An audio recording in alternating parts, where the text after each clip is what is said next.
Hey there. Are you having trouble in the dating marketplace? Do you struggle to talk to or attract the kinds of people that you are interested in? Have you tried other dating advice in the past and nothing seems to work? Well, have you tried bondage, domination, sadomasochism, and polyamory?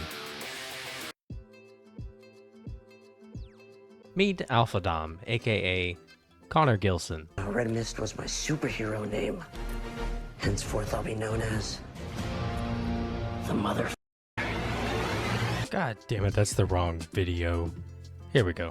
The leg cross, the way she's doing it, means a lot. I'm a professional dating coach and I teach guys how to understand the female mind.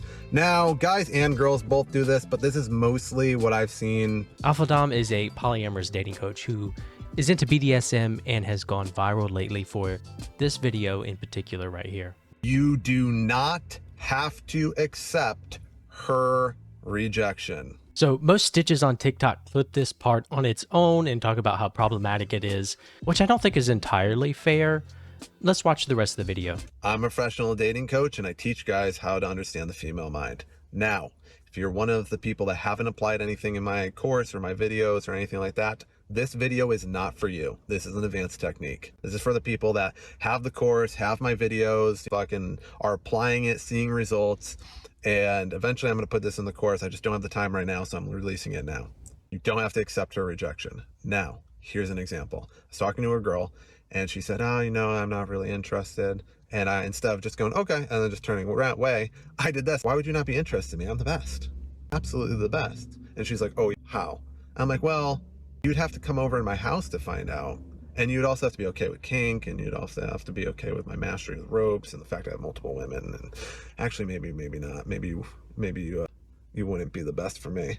And now I did turn it around at the end, but I could have left that part out and still got her to start bantering back and forth, and she did.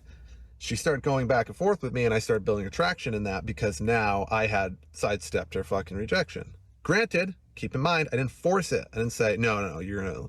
I just played into her little fucking game. I knew she was playing with me a little bit or just kind of disengaging, and I gave her a little bit of fun. You want to know what I did with her later? Okay, I think we can all agree how cringe that was, but obviously in this context here, he is picking up that she is being somewhat playful, and then he is returning some playfulness, not trying to force anything. He read the vibes right, if the situation is even a real situation. The problem I have with this is that 95% of men that watch this are not socially aware enough to know when a woman is being playful, to know when they're being too pushy, and to know when it's okay to push back a little bit. It's just a little bit irresponsible, but I think a lot of people on TikTok blew this out of proportion. This also led to people commenting on his disheveled appearance, his talon-like fingernails, his yellow teeth, and his wardrobe that looks like it comes from the discount rack at Kohl's. But I'm not going to comment on his appearance because I think that's lazy. And I want to be clear that you can absolutely look like this and get plenty of romantic connections. There truly is someone for everyone out there. I promise you. Apart from this, people have also been accusing Connor of being the kind of person you'd want to watch your drinks around, of having women film with him under duress, or of being somewhat schmillick. You know, he's taking the hate in stride though, because it's truly nothing compared to the effort he's had to put into stabilizing 6 different relationships at one time. I want to be clear up front that I don't know Connor, and even if you do know someone, you never really know them, but nothing I've found in my research leads me to believe that anything like this is true or likely, and I think the accusations like this are unwarranted and irresponsible. That's not to say though that there's nothing problematic going on here or a little sus, but we'll get into that. And this is just for educational purposes, not intended to bully or harass anyone, and if you do so, you will not see the light of heaven. Okay? To give you an idea of who AlphaDom is and what he's about, let's check out the About section on his website. Keep in mind that as we go through his website and all of his content, that he claims to be a graphic designer and does freelance graphic design work on the side. AlphaDom is considered the pinnacle of dating expertise. At the age of 16, he realized his shortcomings in the dating realm, experiencing friend zones and instances of infidelity. Rather than blaming women, he took a realistic approach and embarked on a quest to uncover the ultimate code to successful dating. After extensive study and research into various dating methods, he isolated the code that generates immense attraction. AlphaDom discovered how to wield power over women, driving them to a state of obsession and making them prioritize him above all else. He became the ultimate selector. Over a span of 15 years, he honed his strategies to decimate his competition. Along the way, he realized the significance of assisting other men in achieving what he had accomplished. It became apparent that by helping men enhance their influence over women, he not only helped them fulfill their desires, but also answered women's prayers to meet a man like him. He shared his knowledge to make the world a better place, demonstrating to both men and women that their fantasies could become a reality. AlphaDom became the epitome of dating expertise, teaching methods and techniques that were unmatched by anyone else. Now you stand face to face with a dating legend. The choice is yours. Do you allow yourself to reach your full potential, or do you let him help the next person? So, what will it be? You'll find as we go through all my findings that he is constantly making over-the-top hyperbolic claims about himself, his lifestyle, his businesses, and what he can do for you, all in a marketing ploy to draw attention to himself and his product. What is his product? I'm so glad you asked. His entry-level product is a video course for the low price of $197. And you might be asking yourself, what incredible value do you get for this bargain of a price? Let's see. Be able to know how to handle and offend something that has offended them. So the videos are highly edited, and you can tell that a lot of work really went into the production. Like connection and build attraction in her, then she will ever like a guy who just pays her shit. This is how I'm gonna blow the lid off this in front of you right now, okay? This is how you know this is a beta wussy porn me saying. Okay. The word work is in it. Okay. Work is for pussies. The complaint is you have to work 4 times harder. Men are too worried about putting work in. Obviously you're here. Obviously you're watching the course, so you're a little bit different. I'm a little bit different. Thank you. Hoflation is good. You can be massively different if you apply it, though. You can join the fucking 1% club that I'm in. What club is that? That he has 6 girlfriends that he dominates or whatever? I am single, so I do need to...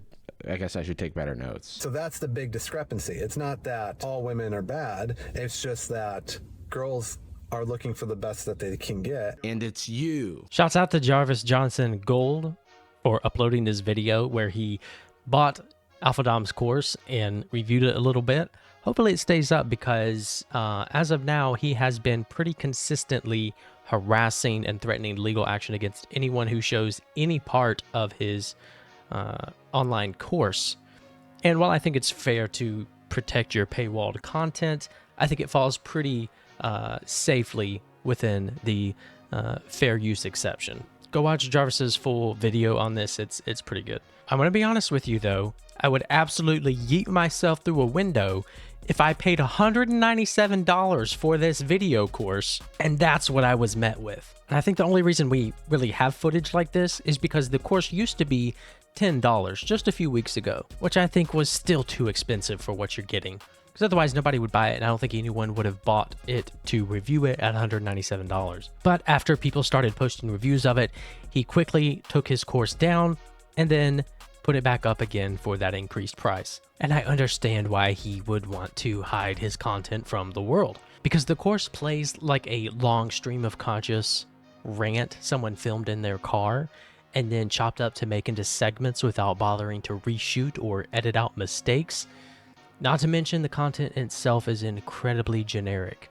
Cocky funny why it works. Cocky funny how to use it. Hoflation. Hoflation is the belief that when your grandmother or grandfather or great-grandfather or great-grandmother were younger and they met, he had to work way less than you have to work today in order to get a girl that's 4 times less than what your great-grandmother... Hold on. It's also just not that different from his free content. and is the same stuff that you can find in hundreds of videos for free on YouTube. He claims that this is a foundational course and that future courses will be hundreds and some over $1,000.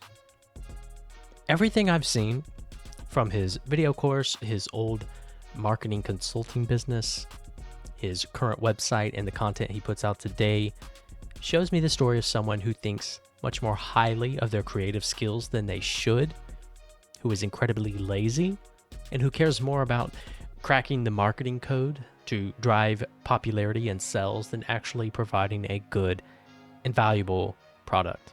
Making shitty LinkedIn memes and making snooze fest videos on SEO for 4 years didn't seem to crack the code for him during his days as president of CG Consulting.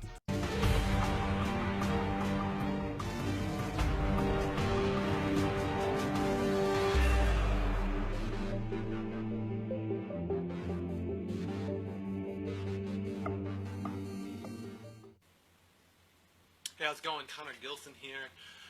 This is BizCrack episode number 2. I'm really excited about this. It is Monday, so I'm recording it at night, which is what I think I'm going to do with my schedule, is record it at night and then air them the next day, because I'm more of a night person. But exciting. A few things that we're going to talk about is, if you're recording something with your iPhone, to do it this way. If you watched my first episode, you saw how it was kind of up and down. I did that for a reason, so I could have something to talk about during this episode, as long as something else too. I'm not going to just dedicate it to that. But when you record a video with your iPhone, make sure that you turn it on its side and shoot it that way. Otherwise, you'll get that kind of, vertical look there. What you do is you turn it down to landscape mode, which is what I currently have it as now. The good thing about that is you won't have that long kind of column look. You can fix that in a video editing program if you know how to do that, but it's just easier just to turn your phone on its side. Let's talk about a few things. We talked about SEO yesterday. Let's kind of go in that. There's one other thing I really wanted to talk about, and that was how to measure the return of investment, or ROI, or the metrics, really. A lot of people will take into and only take a focus on whether they're ranking up, whether they're getting... Oh, Jesus Christ. But it seems like he has struck gold with his dating coaching.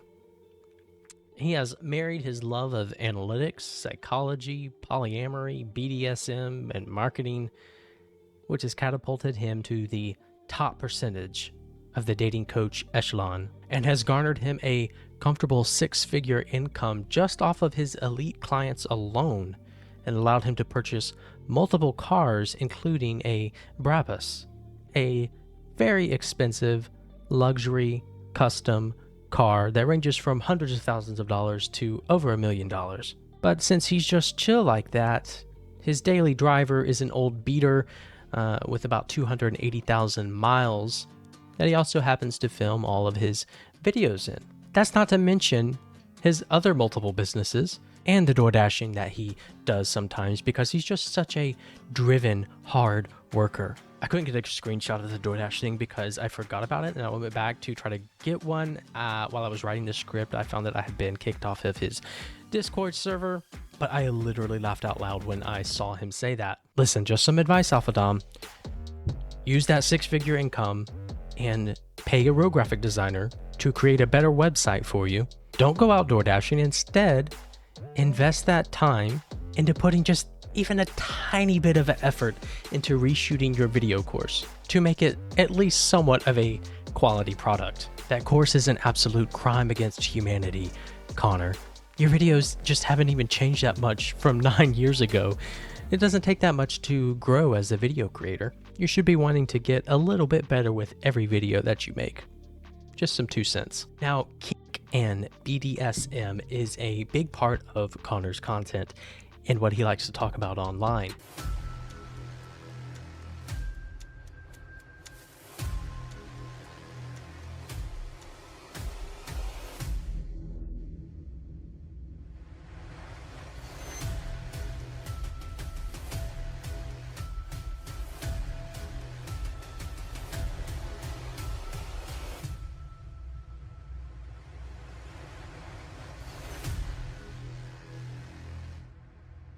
Connor claims that as a child he developed a passion for ropes and knot tying, which became sexual for him at 13, and towards the end of 18 he claims to have become a professional rigger, someone who ties people up at a BDSM studio. He also claims that many of the women that he worked with would end up falling for him.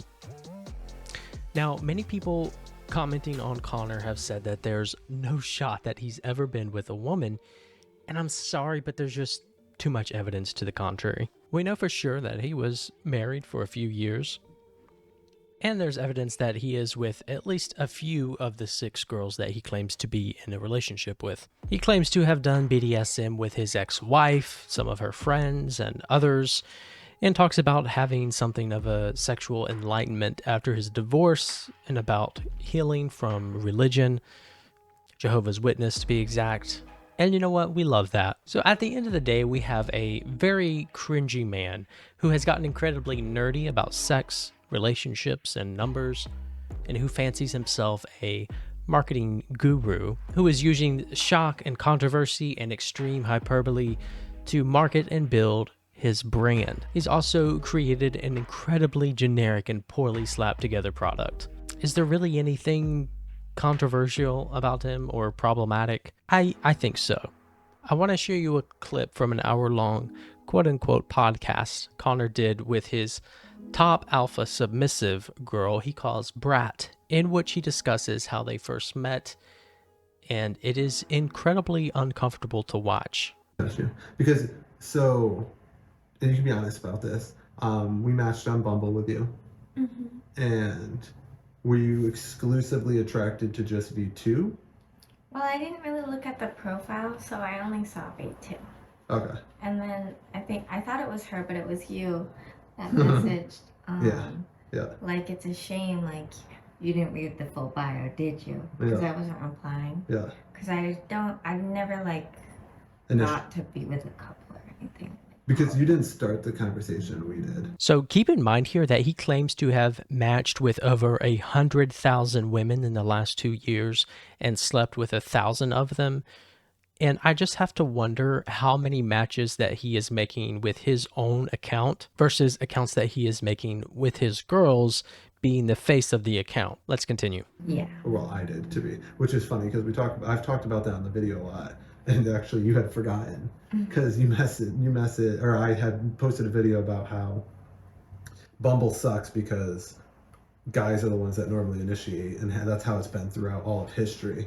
And then you have girls that don't, and then you wonder why most Bumble matches don't ever lead into anything or even a conversation. Most, I think I looked at a statistic, it was like 62% of Bumble matches time out, which means none of them, they don't talk, and it just expires. And then you commented on that video like, oh, well, we met on Bumble.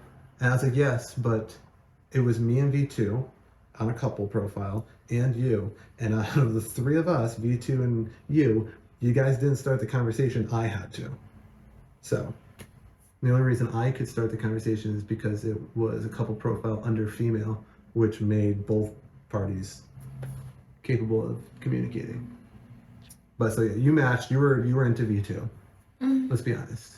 Looks wise, everything. V2 was the girl that that was your focus. You're like, she's hot, fucking yeah. So probably up until when you met me, you weren't really all that attracted to me at that point. You didn't know it was me talking to you because were you attracted to the person that was having a conversation with you? Yeah. Yeah. But I talked to you a lot that night, and I was attracted to you then.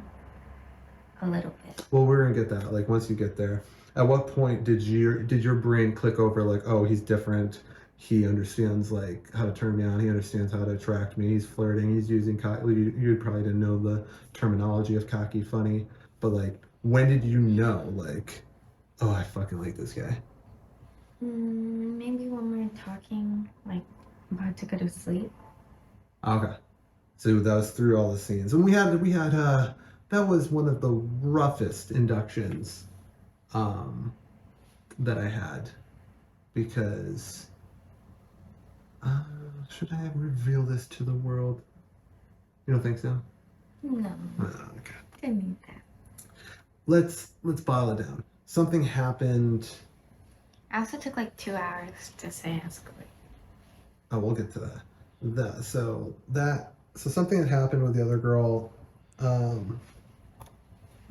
was completely out of her control that just happened, and it kind of turned the night sour. We ended up recovering it, and then she came over multiple times after for more dates with us, and it all worked out. It just the first one was rough, and maybe one day we'll talk about it, but I don't want to. Give out information. Yeah, well, technically it's you, because you're the one that is being smart here.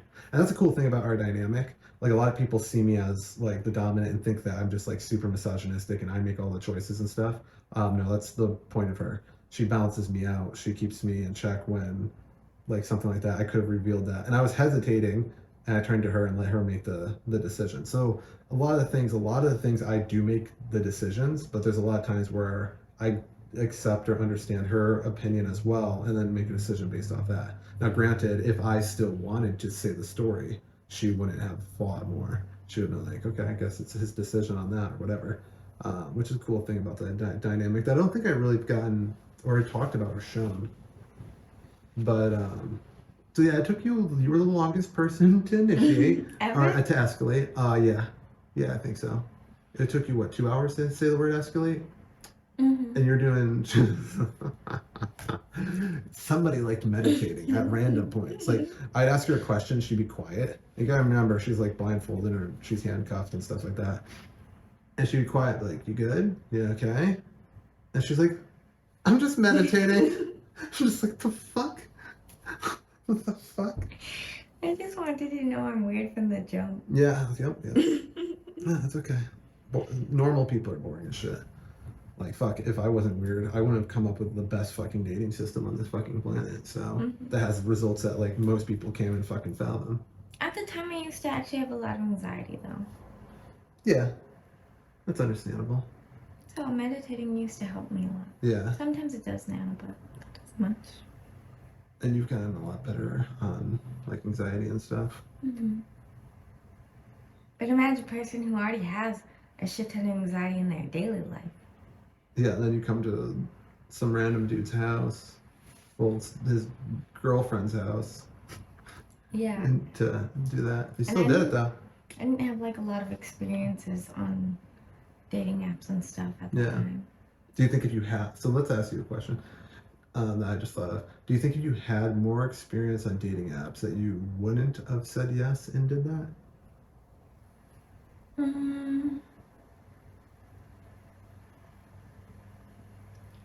Maybe, I'm not sure. I think I still would have done I think you still would have done it.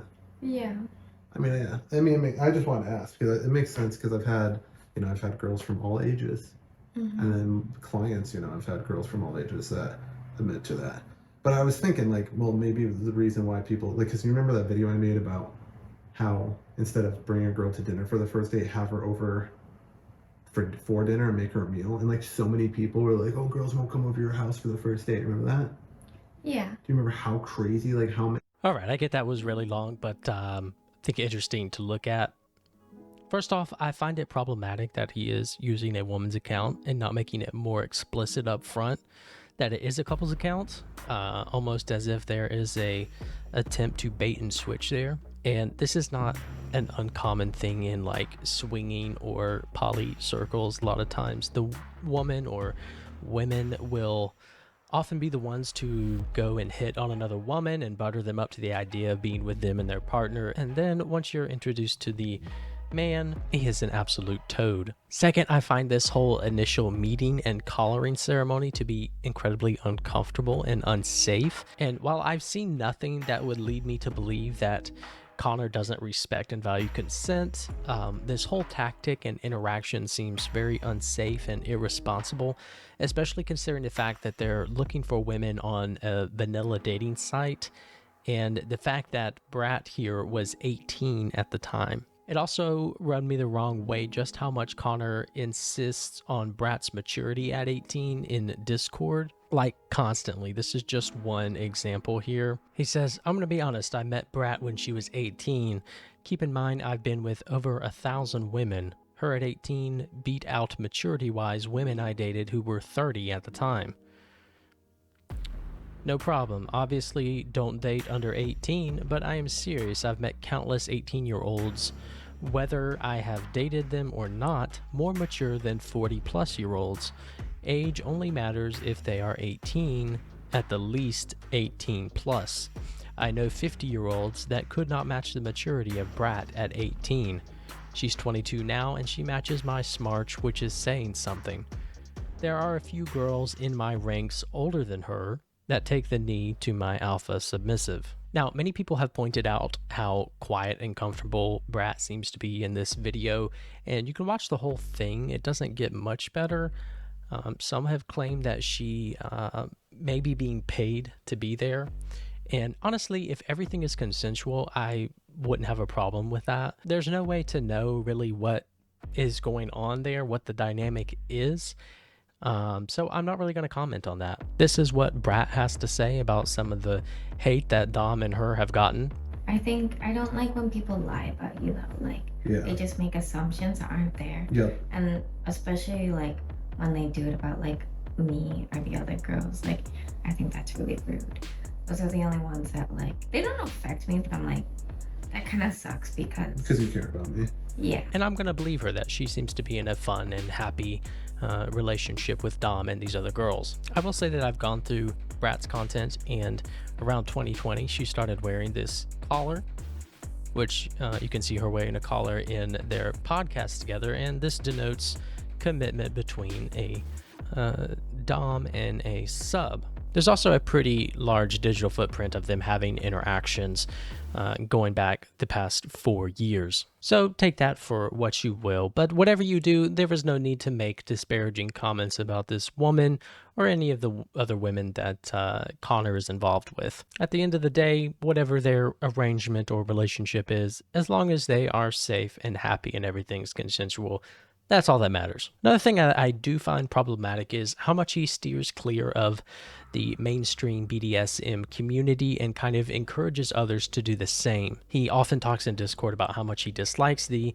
BDSM community, and it's mostly a bunch of old people who are assholes. But BDSM is something that should be practiced with great care and concern for ethics, and newcomers should be encouraged to educate themselves amongst the community rather than forge their own paths. You may find disagreements with the community later on. You may find certain niches within the community that you prefer, but it's not something that you just want to like read about online and then go for it. I also want to mention that he has posted very tame yet still not safe for work content of his partners in his free public Discord, and has claimed that that is just like 1.7 or 2.3%, some random percentage of what he posts in his private paid Discord. So maybe the real product is something different than the half-baked coaching that he's marketing. I don't know that.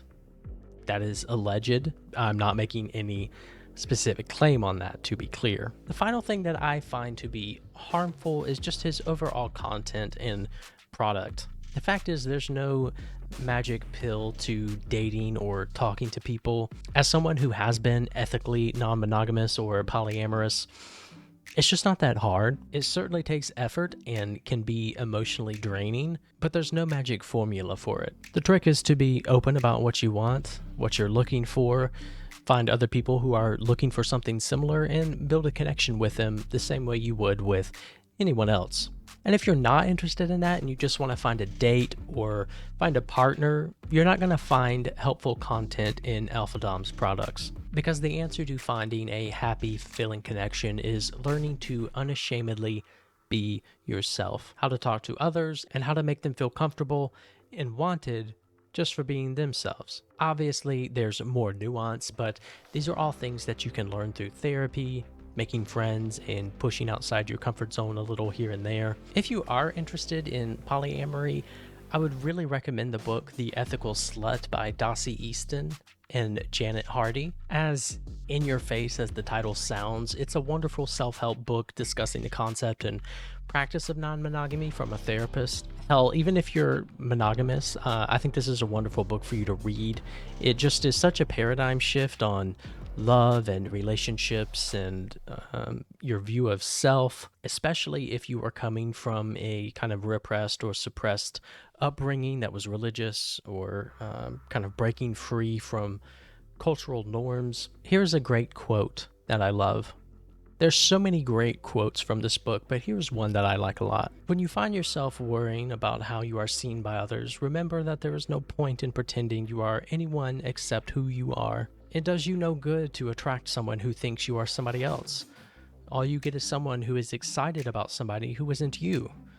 When you are honest, you attract the people who are interested in you, just as you most wonderfully are. And therein lies the crux of my problem with AlphaDom's advice. There are so much analytics applied to people and relationship, and it almost gamifies it in a sense. You are constantly analyzing the other person and making these calculated changes in order to try and attract them, such that you stop being yourself at some point. You create this personality that you think will attract the person that you want. And so when someone does become attracted to you, they're getting a finely curated version of yourself that isn't really you. This is unsustainable in a long-term relationship or just personally. Eventually, you start to lose who you really are as a person, aside from all the dating advice that you've consumed, all the micro adjustments you've made to present yourself a certain way. When you take all that away, who are you? And how are you building up that person? If you genuinely struggle to talk to people or date, there are plenty of free resources out there to help you grow into a healthy version of yourself that feels comfortable enough to get out in the dating world. But do not let failed marketing guru wannabes like AlphaDom scam you out of your hard-earned money to do so. So that's it for now. I feel like AlphaDom will provide us more content in the coming months and years possibly. But what do you think about him? And Connor, if you're watching, I hope you feel like I've been fair to you. If you have any interest in doing an interview, I'd love to talk to you, in good faith, of course. I think you're a super cringy snake oil salesman, but I also don't think that you're the unsafe monster that some people are making you out to be. And to everyone else, thank you for watching.